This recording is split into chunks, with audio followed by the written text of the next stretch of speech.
Hello, happy Wednesday.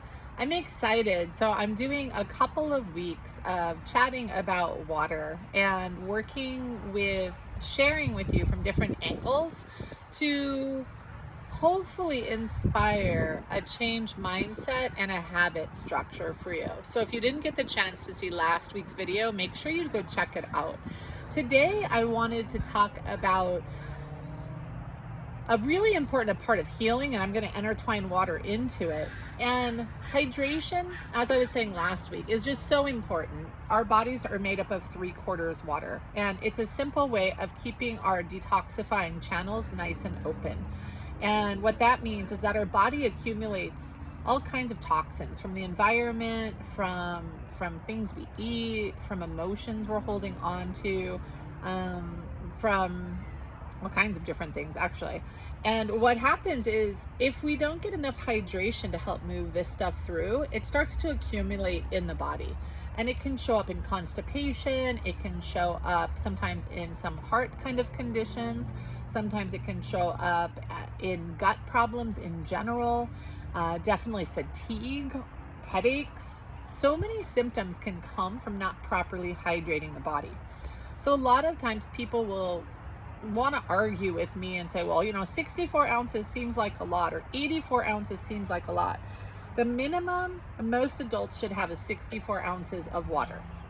And there's a lot of pushback that will come from that from time to time.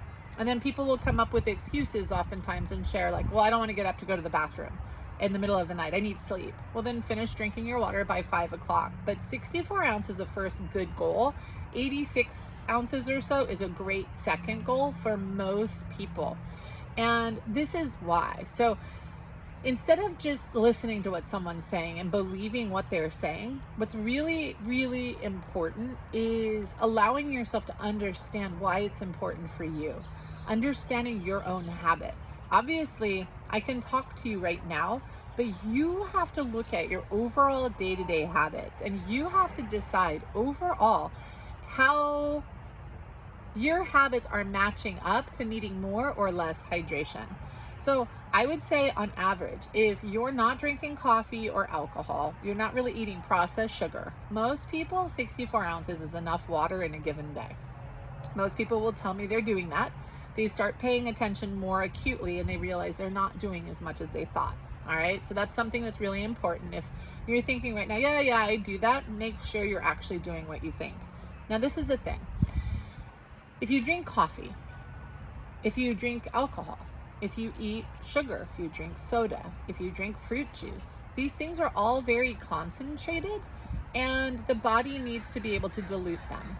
So you have to kind of remember that there's a philosophy in alternative medicine, or at least in the work that I do as a medical intuitive, that not only do our lifestyles affect our health, but everything that we're putting into our body ultimately affects our health and our wellness. So you want to constantly think, what is this supporting my body? What is this giving to my body? So when you're drinking coffee, for example, there's studies about how it's helpful for certain things, focus, energy, all kinds of things. And that's all beautiful and great. But I want you to know that coffee is also very dehydrating to the body. So if you're drinking 64 ounces solid of water and you're having 1, 2, or 3 cups of coffee, safe to say a 6-ounce cup of coffee probably takes about 15 ounces of water, at least from most people's system. So you're going to want to make sure that you're properly balancing that out by auditing your diet, auditing what you're doing. If you're drinking 1 or 2 cups of coffee, you take 15 ounces times 2 out, all of a sudden your 64 ounces of water, your body's using half of that to be able to try to balance out the caffeine you just had, which means it's still officially going to be dehydrated.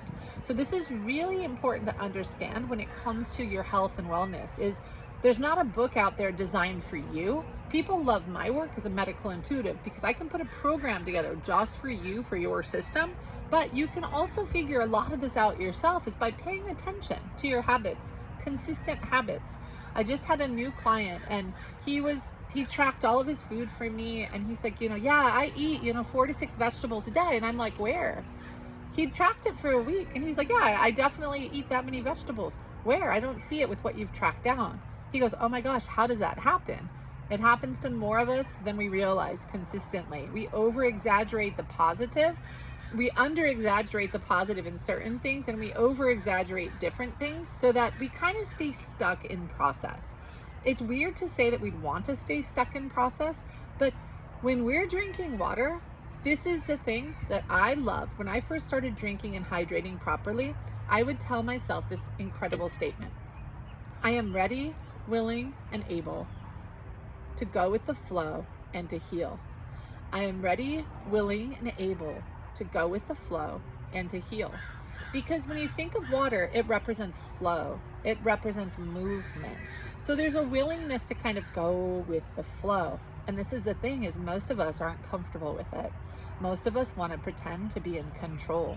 Most of us aren't comfortable with a lot of what happens in life. So we meticulously try to create whatever we can to pretend we're in control. Even if that means eating a lot of emotionally consuming foods, like we emotionally eat, like cookies and cakes and chips and things of that nature, things that aren't very high in nutrition. Remember, we're fueling our body. Our body, that's our job. What we put in our mouth, ideally, is medicine for our body, to help it balance, to help it heal, to help it function at a higher capacity and level. So if you're waking up and the first thing you put into your body is a cup of coffee, I want you to stop that habit immediately. And I want you to think about drinking a cup of water first before you have a cup of coffee. As strange as this sounds, it's a really important thing is to hydrate before you have coffee.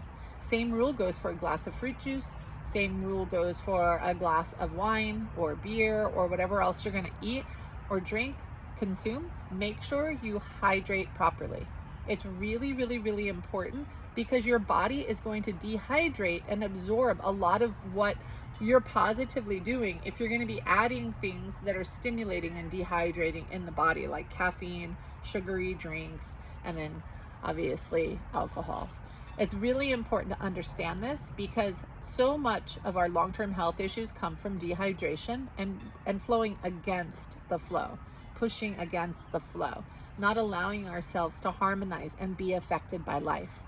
So when people share with me that they're emotionally eating and it's a casual statement, to me that's a very big red flag that they're not aware of what they're emotionally feeling and they may need some help processing their emotions. So this is the thing. If you start hydrating and you start noticing emotions more acutely, you notice you're starting to get upset more, or you notice you're feeling more happy, or you're feeling more light, allow yourself to acknowledge that that's because you're properly hydrating and it may be getting in there and dissolving some of the negative built up kind of crap piles, if you will, that are in the system and in the body. It is such a huge thing to remind people of, to properly hydrate. Most people aren't even slightly close every single day. Most people are so beyond being dehydrated. So a lot of people will say, well, I'm not thirsty. Or a lot of people will say, well, yeah, when I feel thirsty, I drink water. If you're feeling thirsty before you drink water, that means you're actually quite dehydrated. Again, most people just don't know this.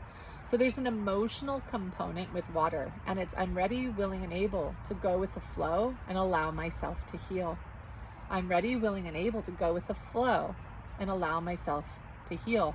That going with the flow doesn't mean that I agree with everything happening in the moment, but it means that I'm going to give myself permission to feel and to honor how I feel, and then allow myself to know how this moment is supporting my healing process.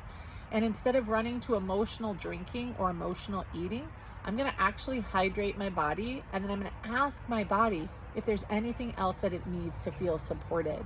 I'm not going to come home from a stressful day at work completely dehydrated and then take a beer or a glass of wine and dehydrate myself even more, because I want to feel. I want to heal. I want to allow myself to feel as energized, as present as I possibly can. And again, it's not like you don't want to feel that way, but the default isn't to prioritize ourselves in life. The default is to not be an inconvenience in life. And this is the thing. Prioritizing self-care is not inconvenient. Hydrating, as I was talking about last week, If you're not properly hydrated and you're taking a bunch of supplements, it's actually dangerous for your health. So it's important that if you didn't see last week's video, go pay attention to it, because it's very, very important that you understand it's not just mindlessly doing things when it comes to healing. It's looking at your habits. It's starting in a basic way like hydration. It's understanding it from different angles. People told me all the time, drink more water. It wasn't enough for me until I actually realized that was my willingness to go with the flow or my resistance with the flow. That meant the world to me when that was explained to me and I was able to figure that out. Once I figured that out, what I realized was I was pushing against things that I felt, and I wasn't allowing myself to feel how life was actually affecting me. As a medical intuitive, our life affects us much more than we actually want to ever realize on one level. The funny thing is when we do realize it, we're able to heal at a more rapid level, and we're able to make changes that are inspired through self-love and self-connection, because we realize that we are choosing things for ourselves, and our body is representing through emotional and physical states how it feels about the choices that we're making. People like to complicate the healing process a lot of the time, and you might be one of those people, and that's okay. My job is to simplify the process and not make it so overwhelmingly complex. It's not, and do I eat this diet? If you're not on track with your water, don't even think about your diet until you're focusing on your water, and be consistent. It's really important, because if you change your diet overnight and you're not properly hydrated, you're going to get headaches, you're going to feel achy, you're not going to feel well, you're going to feel restless, and then you're going to come back and tell me that you felt like crap when you started eating healthier, which does happen, which is why we start with properly hydrating. I am so honored to be able to show up on this platform of YouTube to support you. If this resonates with you, if you want to learn more about it, from a point of high-fiving me, press the like button. If you made it this far in the video, please high-five me by pushing the subscribe button, the like button, but definitely the subscribe button, because it inspires me to want to keep showing up, and it inspires me to know what to show up and talk about. If I talk about this and nobody subscribes, I'm not going to keep talking about it. I want to know what's interesting to you, and share below anything you want me to talk on. I'd love to talk.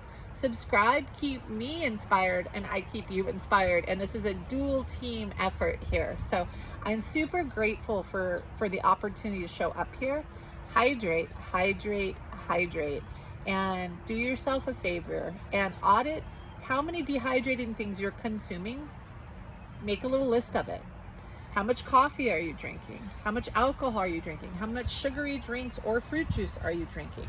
These are the things we want to pay attention to, because those are the things, when you're drinking 64 ounces of water, next thing you know, if a soda of 8 ounces takes 24 ounces of water out of your body to help it try to process, that's a lot of water. Now you've just depleted, like you've just depleted. Now you need to replenish that. So people want to know why people drink so much water. Sometimes it's because they're focusing on so many dehydrating things.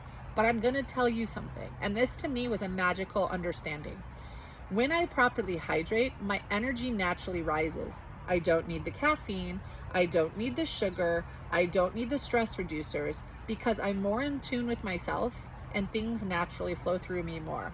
I'm not low in energy, I'm not low in focus, I'm not low in anything on that level, because I am properly hydrated. Try staying focused on hydration for a good 2 weeks, maybe 3 weeks, before you add in any other habits if you want long-term positive impact.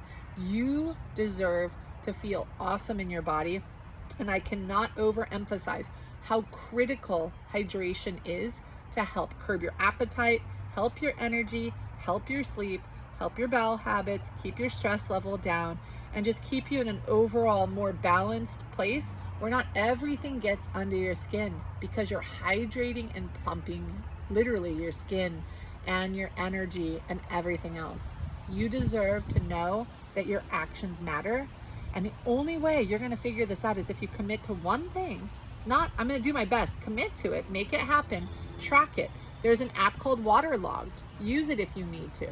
You know, if putting water, like rubber bands on a bottle, help to count, whatever you can do that makes it easy to track what you're doing, do that so you can make sure you're holding yourself accountable. And then pay attention to last week's video for some other specifics around when you'd want to cut off hydration and whatnot so that you can get a good night's sleep. You're going to be pretty amazed when you're properly hydrated how well you physically feel and how your energy naturally rises on its own. It's cool stuff. Our bodies are brilliant.